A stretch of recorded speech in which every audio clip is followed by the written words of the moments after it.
샬롬, 주님의 평강이 사랑하는 우리 성도님들의 삶에 가득하시기를 간절히 빕니다. 오늘은 고린도전서 8장 말씀을 함께 살피도록 하겠습니다. 8장에서는 우상에게 바친 고기에 관해서 이야기를 하고 있습니다. 고린도 교인들이 이 바울에게 보냈던 편지 안에 들어있던 질문으로 보입니다.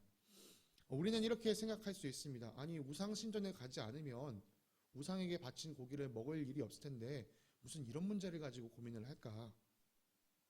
사실 이것은요, 고린도 교인들의 삶과 매우 밀접하게 연관되어 있는 문제였습니다. 왜냐하면 당시 고린도 지역에서 이 시장에서 판매되던 대부분의 고기는 이 우상신전을 거쳐서 시장으로 나왔기 때문입니다. 따라서 식자재로서 이 고기를 구하려고 하면 우상에게 바쳐지지 않은 것을 찾는 것이 하늘의 별따기였습니다.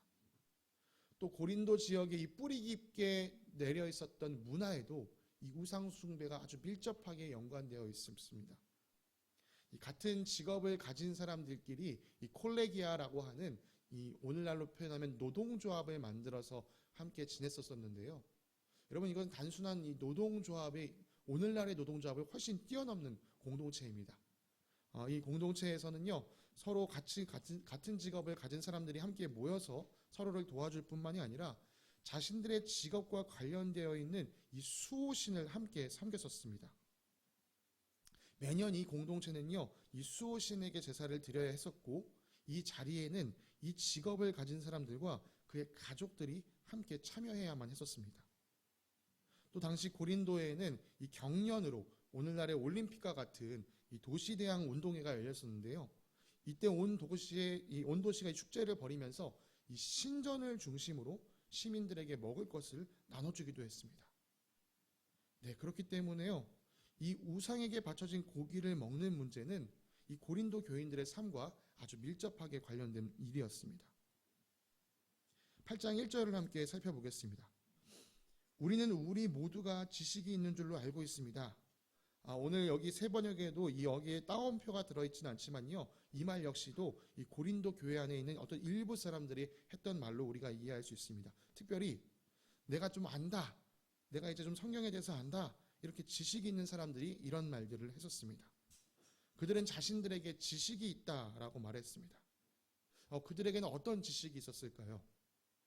네, 그들은요, 이 신에 대한 지식을 가지고 있었습니다.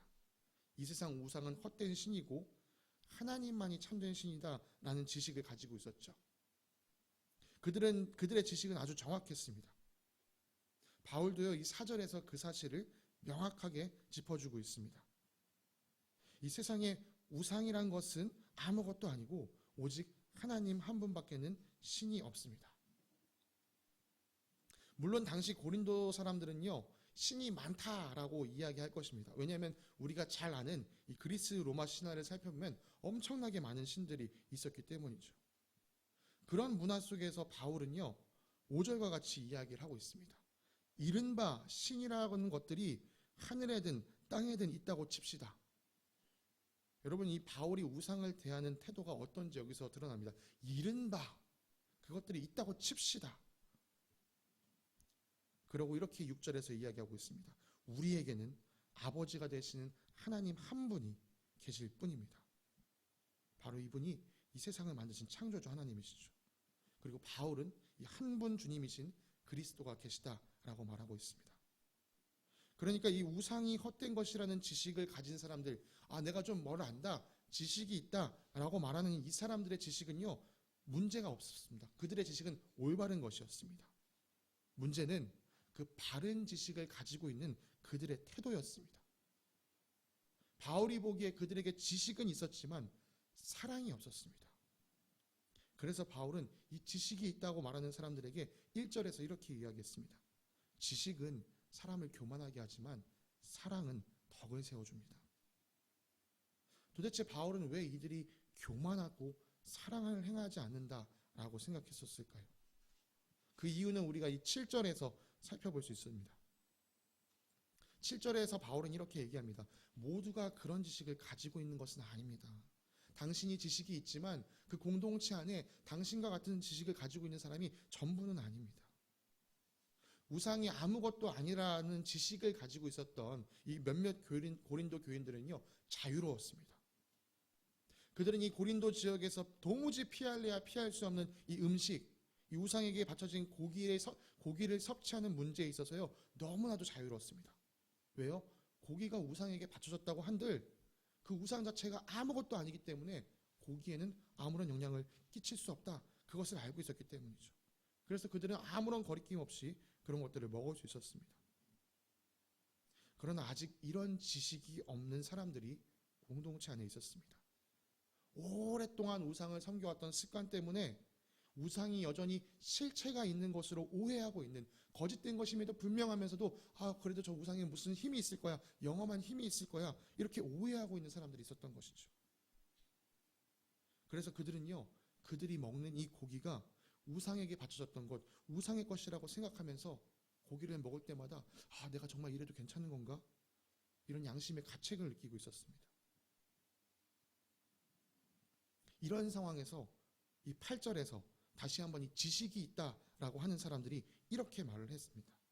여러분 8절을 보시면 거기에서도 따옴표가 있는 것을 확인하실 수 있을 텐데요. 이 8절의 각 줄을 따라서 아래쪽을 쭉 살펴보시면 이 8절 전체가 다 인용일 수도 있다라는 표현이 있습니다. 다시 말해서 이 8절의 따옴표가 처음부터 끝까지 쳐질 수도 있다는 말이죠. 다시 말하면 이 8절 전체가 이 고린도 교인들 안에 있는 이 지식이 있다라고 말하는 사람들의 말이라고 볼 수 있습니다. 여러분 이 말을요, 조금 더 이해하기 쉽게 이렇게 풀어서 8절을 설명드릴 수 있습니다. 고린도 교인들은 이렇게 얘기했던 겁니다. 지식이 있다고 하는 사람들은 이렇게 얘기했습니다. 우리가 음식을 막 가려먹는 수고를 한다고 해서 그것 때문에 우리가 하나님 앞에 서는 건 아닙니다. 우상에 바쳐진 음식을 먹고 안 먹고 때문에 우리가 손해를 보거나 이득 보는 일이 아무것도 없습니다. 결국 이 사람들이 하고 싶은 얘기는 뭐였냐?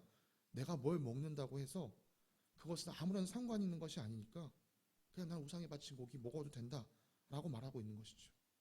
근데 바울도요, 이들의 말에요 동의합니다. 이들의 생각에 동의하고 있습니다. 왜냐하면 모든 것이 하나님의 것이기 때문에요. 이 세상에는 우상의 것은 아무것도 없기 때문입니다. 그들의 말은 틀리지 않았습니다. 그러나 그들이 놓치고 있었던 것이 하나 있었습니다.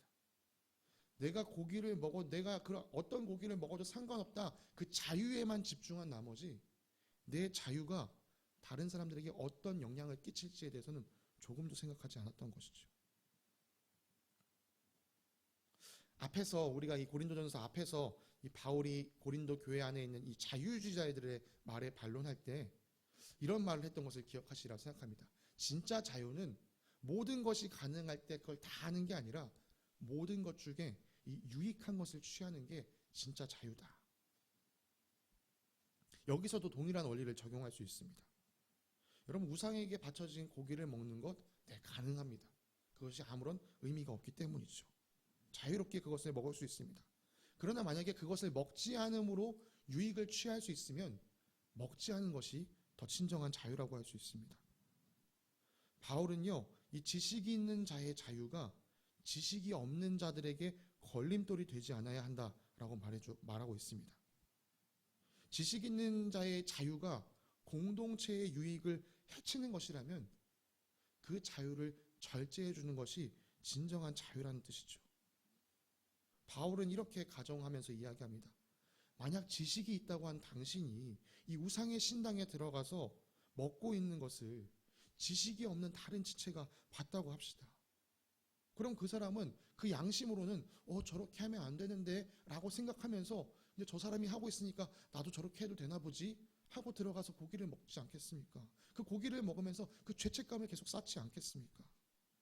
그렇게 계속 죄책감이 그 안에 쌓이면 그 사람 넘어지고 말 겁니다. 그리고 바울은 이것에 대해서 이렇게 정리해주고 있습니다. 12절의 말씀입니다. 이렇게 여러분이 형제 자매들에게 죄를 짓고 그들의 약한 양심을 상하게 하는 것은 그리스도께 죄를 짓는 것입니다. 이 사람들은 내가 가진 자유로 이 고기를 먹어도 상관없다라고 생각하고 먹었습니다. 그것이 스스로에게는 아무런 거리낌이 되지 않았습니다. 그러나 그것이 같은 공동체 안에 있는 형제 자매를 넘어뜨리라는 일이라면 그것이 그리스도께 죄를 짓는 무서운 일이라는 것을 이 사람들은 전혀 생각하지 못했던 것입니다. 그리고 이들에게 이 상황을 잘 설명시키기 위해, 이들을 설득하기 위해 바울은 13절과 같이 자신에게 이 상황을 적용하면서 이렇게 적용점을 말해주고 있습니다. 13절의 말씀입니다. 만약 내가 고기를 먹는 것 때문에 내 형제가 걸려 넘어지게 될 수 있다면 나는 그를 위하여 평생 고기를 먹지 않도록 조심하겠습니다. 네, 그리스도 안에서 진정한 자유를 누리고 있는 사람의 모습입니다. 자신의 자유를요, 사랑하는 일에 쓰고 있는 것이죠. 바울은 자신이 하고자 하는 이야기를 사실 8장 서두에서 던져두었습니다. 아까 우리가 살펴본 것처럼 이 1절에 기록되어 있는 말씀, 지식은 사람을 교만하게 만들고 사랑은 덕을 세운다는 것이죠. 내가 좀 뭘 알아, 내가 신에 대해서 알아, 내가 하나님에 대해서 알아 라고 우쭐거리고 있는 사람들에게 2절과 같이 이야기합니다. 자기가 무엇을 안다고 생각하는 사람은 아직도 그가 마땅히 알아야 할 방식대로 알지 못하는 사람입니다. 그들이 마땅히 알아야 할 이 방식은 무엇이었을까요? 바로 사랑입니다. 내 자유가 이 사랑 안에서 더 풍성해진다는 사실을, 그 방식을 이 사람들은 깨달아야 했었습니다. 여러분, 우리가 하나님을 안다 라고 말하는 것보다 훨씬 중요한 게 무엇이죠? 하나님께서 우리를 알아주시는 겁니다. 내가 하나님을 안다 라고 말하는 것보다 하나님께서 나를 알아주시는 것이 우리에게는 훨씬 더 중요합니다. 내가 하나님이 유일하시다는 것을 알아. 여러분, 야고보서에 보면요, 야고보가 이런 얘기를 합니다. 내가 하나님이 한 분이신 줄 아니? 그래, 잘했어. 근데 그거 귀신도 알고 있는 사실이야. 여러분, 그렇게 야고보가 그 사실을 이야기하면서 뒤에서 무엇을 덧붙여서 이야기하죠? 지식으로 하나님을 알지 말고 사랑을 실천해. 야고보서는 그런 이야기를 하고 있습니다. 오늘 바울과 일맥상통하는 이야기죠. 여러분, 지식으로 교만을 내세우지 말고요, 사랑으로 덕을 세워야만 합니다.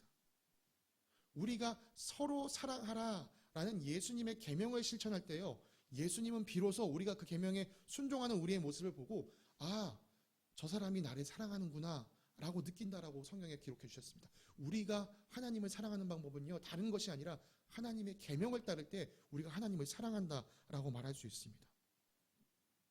그리고 우리가 그렇게 하나님의 계명을 따라서 하나님을 사랑할 때 오늘 말씀에 있는 것처럼 3절의 말씀처럼 하나님을 사랑하는 사람은 하나님께서 그를 알아주십니다.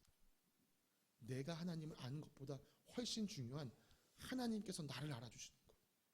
우리가 하나님을 사랑할 때 그 일이 일어난다. 우리가 하나님의 계명을 따라갈 때, 예수님의 계명을 따라갈 때 그 일이 일어난다 라고 바울은 가르쳐주고 있습니다. 사랑하는 성도님들, 오늘날 대부분의 우리는요, 이 우상에게 바쳐진 고기 문제 때문에 걱정하지는 않을 겁니다. 그러나 이런 표면적인 문제에서 시작해서 바울은 더 심층적인 문제를 다루었습니다. 우리가 성경에 대해서 많이 아는 것, 내가 아는 것 때문에 내 마음대로 자유롭게 향할 수 있는 것, 그것이 혹여나 우리 공동체 안에 있는 믿음이 연약한 자에게, 성경을 잘 알지 못하는 지체에게 악영향을 끼치지 않는가? 나는 알고 있기 때문에 그걸 자유롭게 행할 수 있지만 그걸 모르는 사람이 나를 봤을 때 마음이 어려워지고 있지는 않은가? 믿음이 약한 자들을 나는 이 공동체 안에서 잘 배려하고 있는가? 여러분, 이것을 생각할 줄 아는 사람이요, 진정한 신앙인이라고 할 수 있습니다. 참된 신앙생활은 나 중심적인 이 이기적인 태도를 벗어버리고 서로 사랑하라는 예수님의 계명을 기억하면서 그 사랑을 실천하는 것입니다. 믿음이 약한 형제자매를 걸어서 넘어지게 하는 것이, 그것이 무엇이든지 내 안에 그것이 보인다면 그를 위하여 내가 가지고 있는 그 자유를 기꺼이 포기할 줄 아는 것, 이것이 참된 사랑이고 이것이 진정한 자유입니다. 우리 겨자씨 교인들 모두가 이 참된 사랑과 진정한 자유를 누리면서 내가 하나님을 아는 것이 아닌 하나님께서 우리를 알아주시는 그런 귀한 성도님들의 삶을 살게 되시기를 간절히 기도합니다. 오늘 말씀을 기억하시면서 함께 부르실 찬송은 찬송가 463장 신자되기 원합니다. 우리 2절과 4절을 부르겠습니다. 찬송가 463장 신자되기 원합니다. 2절과 4절을 함께 부르겠습니다. 사랑하기 원합니다. 진심으로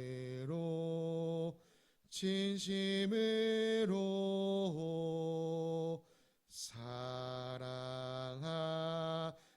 원합니다.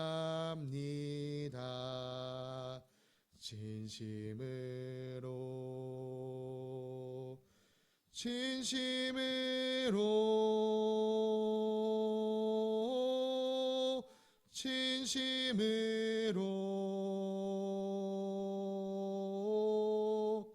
사랑하기 원합니다.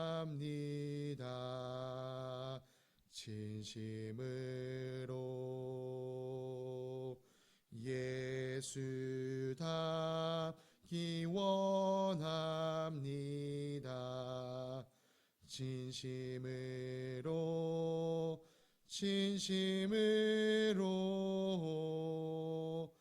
예수 닮기 원합니다.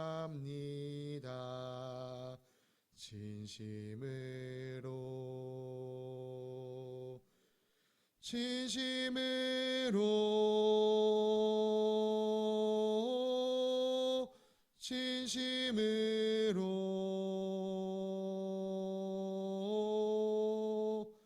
예수 닮기 원합니다. 진심으로. 사랑의 하나님 아버지, 감사합니다. 우리에게 온전한 자유를 허락하시는 주님을 찬양합니다. 주님, 제게 주신 이 자유를 주장하기 위해서 다른 지체의 마음을 어렵게 하는 죄를 범하지 않도록 지켜주시고, 절제를 통하여서 사랑을 이루는 우리들이 될 수 있도록 인도하여 주시옵소서. 그래서 주님께서 기뻐하시는 그 성령의 열매, 절제와 사랑이 우리 안에서 가득 거두어지기를 간절히 소망합니다. 우리에게 이 은혜를 허락하실 주님께 감사드리며 거룩하신 예수 그리스도의 이름으로 기도드립니다. 아멘.